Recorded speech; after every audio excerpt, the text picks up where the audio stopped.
ಇನ್ನು ಕೇರಳ ಬೆನ್ನಲ್ಲೇ ರಾಜ್ಯದಲ್ಲೂ ಭೂಕುಸಿತದ ಆತಂಕ ಮನೆ ಮಾಡಿದೆ. ಸಕಲೇಶಪುರ ಶಿರಾಡಿ ಘಾಟ್ನಲ್ಲಷ್ಟೇ ಅಲ್ಲ, ಚಿಕ್ಕಮಗಳೂರಲ್ಲೂ ಜನ ಆತಂಕದಲ್ಲೇ ದಿನ ದೂಡ್ತಾ ಇದ್ದಾರೆ.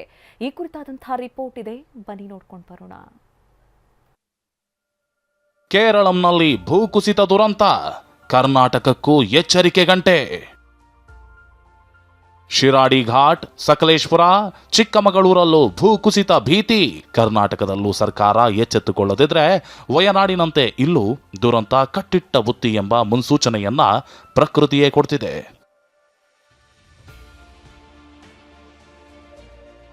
ಹಾಸನದಲ್ಲಿ ಕಳೆದ ಬಾರಿ 17 ಕಡೆ ಭೂಕುಸಿತವಾಗ್ತಿತ್ತು. ಈ ಬಾರಿ 5ಕ್ಕೂ ಹೆಚ್ಚು ಕಡೆ ಭೂಕುಸಿತವಾಗುವ ಭೀತಿ ಕಾಡಿದೆ.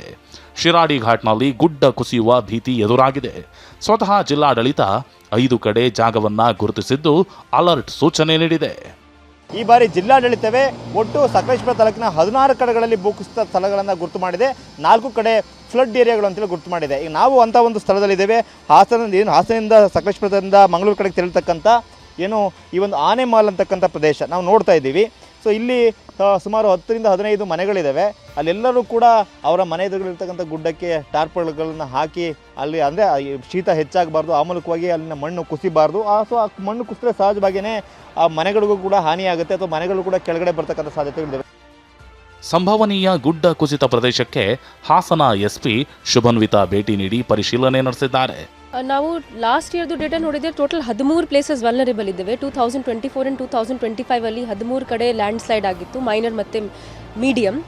ಈ ವರ್ಷ 5 ಕಡೆ ನಾವು ಎಕ್ಸ್ಪೆಕ್ಟ್ ಮಾಡ್ತಾ ಇದ್ದೀವಿ ಲ್ಯಾಂಡ್ ಸ್ಲೈಡ್ ಆಗಬಹುದು. ಇತ್ತ ಸಕಲೇಶಪುರದಲ್ಲೂ ಭೂಕುಸಿತದ ಭೀತಿ ಕಾಡಿದೆ. ಆನೆಮಹಲ್ ಬಳಿ 16 ಕುಟುಂಬಗಳು ಆತಂಕದಲ್ಲೇ ದಿನ ದೂಡ್ತಿವೆ. ಕಳೆದ ವರ್ಷ ಇಲ್ಲಿನ ನಿವಾಸಿಗಳಿಗೆ ಪರ್ಯಾಯ ವ್ಯವಸ್ಥೆಯ ಭರವಸೆ ನೀಡಿದ್ರು. ಆದರೆ ಇಲ್ಲಿವರೆಗೂ ಪರ್ಯಾಯ ವಸತಿ ಸಿಕ್ಕಿಲ್ಲ ಅಂತ ನಿವಾಸಿಗಳು TV9 ಮುಂದೆ ಅಳಲು ತೋಡಿಕೊಂಡಿದ್ದಾರೆ. ನಮಗೆ ಒಂದ ಮನೆ ಕೊಡಿಸ್ಬೇಕು, ಅವರು ಇಲ್ಲ ಜಾಗ ಕೊಡಿಸ್ಬೇಕು. ನಾವು ಹಂಗಾಗಿ ಇವ್ರು ಕೊಡೋ ಅಮೌಂಟಿಗೆ ನಮಗೆ ಜಾಗನೂ ಸಿಗಲ್ಲ, ಮನೆಗೂ ಸಾಕಾಗಲ್ಲ. ಅದು ಹಂಗಾದ್ರೆ ನಾವು ಹೋಗ್ತೀವಿ. ಈಗ ಇಲ್ಲಿಂದ ಒಂದು 6-7 ಮನೆ ಹೋಯ್ತು. ಅವ್ರು ಈಗಲೂ ಇರೋದು ಬಾಡಿಗೆ ಮನೇಲಿ. ಈಗ ಬೋಗಿಗೆ ಮನೆ ಹಾಕಿದ್ರು ಅವರು 2 ಲಕ್ಷ 3 ಲಕ್ಷ ಅಂತ ಹೇಳಿದರೆ ಅವರು ಅಮೌಂಟ್ ಸಾಕಾಗಲ್ಲ. ಎಲ್ಲಿ ಸಾಕಾಗುತ್ತೆ? ಶೃಂಗೇರಿಯಲ್ಲಿ ಗುಡ್ಡಕ್ಕೆ ಅಡ್ಡಲಾಗಿ ನಿರ್ಮಿಸಿರೋ ತಡೆಗೋಡೆ ಬಿರುಕು. ಚಿಕ್ಕಮಗಳೂರಿನ ಶೃಂಗೇರಿಯಲ್ಲೂ ಗುಡ್ಡ ಕುಸಿತದ ಭೀತಿ ಕಾಡ್ತಿದೆ. ಗುಡ್ಡ ಕುಸಿತ ತಡೆಯಲು ನಿರ್ಮಿಸಿರುವ ತಡೆಗೋಡೆಯೇ ಬಿರುಕು ಬಿಟ್ಟಿದೆ. 50 ಅಡಿ ಎತ್ತರ, 120 ಅಡಿ ಅಗಲವಾದ ತಡೆಗೋಡೆ ಕೆಳಗೆ 4 ಮನೆ, 18ಕ್ಕೂ ಹೆಚ್ಚು ಅಂಗಡಿಗಳಿದ್ದು ನಿವಾಸಿಗಳು ಜೀವ ಕೈಯಲ್ಲಿಡಿದು ಬದುಕ್ತಿದ್ದಾರೆ. ಚಿಕ್ಕಮಗಳೂರು ಜಿಲ್ಲೆಯ ಶೃಂಗೇರಿ ಪಟ್ಟಣದಲ್ಲೇ ಈ ಒಂದು ತಡೆಗೋಡೆ ಸಾಕ್ಷಿಯಾಗುತ್ತಾ ಎಂಬ ಆತಂಕ ಮನೆ ಮಾಡಿರುವಂಥದ್ದು. 2024ರಲ್ಲಿ ಸುರಿದಂತಹ ಧಾರಾಕಾರ ಮಳೆಗೆ ಈ ಮಸೀದಿ ಮತ್ತು ತಾಲೂಕು ಕಚೇರಿ ಏನಿದೆ ಅದರ ಕೆಳಭಾಗದಲ್ಲಿ ಒಂದು ದರೆ ಕುಸಿತವಾಗಿತ್ತು. ಸಂಪೂರ್ಣವಾಗಿ ದರೆ ಕುಸಿದು ಕೆಳಭಾಗದವರೆಗೂ ಬಂದಿತ್ತು. ಈ ಹಿನ್ನೆಲೆಯಲ್ಲಿ ಈ ಒಂದು 120 ಅಡಿ ಅಗಲ, 50 ಅಡಿ ಎತ್ತರದಲ್ಲಿ ಈ ಒಂದು ತಡೆಗೋಡೆಯನ್ನು ನಿರ್ಮಾಣ ಮಾಡಲಾಗಿತ್ತು. ಅದು 2 ಕೋಟಿ ವೆಚ್ಚದಲ್ಲಿ ಮಾಡಿರುವಂಥದ್ದು. ಈಗ ಈ ತಡೆಗೋಡೆಯಲ್ಲಿ ಬಿರುಕು ಕಾಣಿಸ್ತಾ ಇರುವಂಥದ್ದು. ಇದು ಗುಡ್ಡದ ಭೂತದ ಕಥೆಯಾದ್ರೆ ಭಾರಿ ಮಳೆಯಿಂದಾಗಿ ರಾಜ್ಯದಲ್ಲಿ ನದಿಗಳು ಮೈದುಂಬಿ ಹರಿಯುತ್ತಿವೆ. ಜಲಪಾತಗಳಿಗೂ ಜೀವ ಕಳೆ ಬಂದಿದೆ.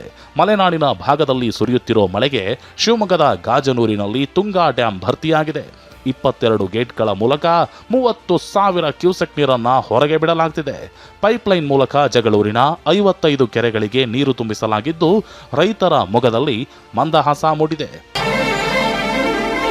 ಚಿಕ್ಕಮಗಳೂರಿನಲ್ಲಿ ಹೆಬ್ಬೆ ಫಾಲ್ಸ್ ಧುಮ್ಮಿಕ್ಕಿ ಹರಿತಿದೆ.